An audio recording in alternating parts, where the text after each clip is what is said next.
Sir, एक हत्या का आरोपी पकड़ा गया, क्या खुलासा हुआ? देखिए, दिनांक 25 फरवरी को एक खेतों में जो है एक डेड बॉडी मिली थी। एक सनी नाम के लड़के जो पर्वतपुर का निवासी था। एक दिल थाना अंतर्गत ये मामला पाया गया था। इसमें 302 का अभियोग दर्ज हुआ था और नामजद अभियोग दर्ज हुआ था श्याम सुंदर फिंडो के खिलाफ, जो कि इसका साथी था और साथ में ही रहता था।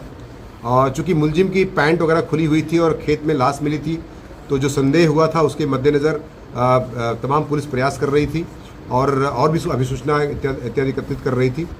इसी क्रम में ये मुलजिम जो है, जब इससे पूछताछ की गई तो इसने बताया कि जो है ये घटना करने के बाद इसने जुर्म को स्वीकार भी कर लिया है और गले शराब के नशे में बताया कि हमारी मारपीट और झगड़ा हुआ।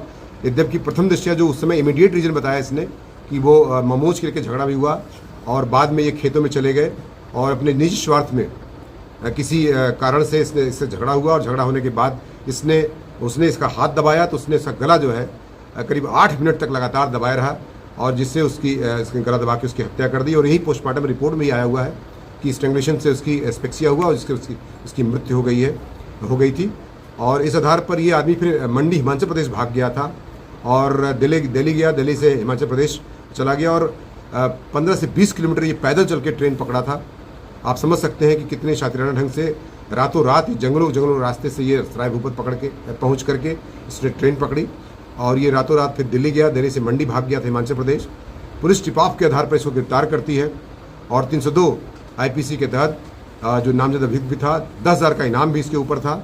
इसे गिरफ्तार करके एक दिल पुलिस द्वारा जेल भेजने की कार्रवाई की जा रही है। इसमें निश्चित तौर से मैं कहूँगा एक दिल पुलिस द्वारा बिना किसी विशेष इन्फॉर्मेशन के इसको पकड़ने में कामयाब हुई है टिप ऑफ के आधार पर, और इसके लिए मेरे द्वारा इनको इनाम भी दिया जा रहा है। सर, कोई पिछला भी आपराधिक इतिहास रहा है? नहीं, अभी तक फिलहाल इसका आपराधिक इतिहास संज्ञान में नहीं आया है और न इसका थानों में भी इसके अलावा कोई आपराधिक इतिहास दर्ज है।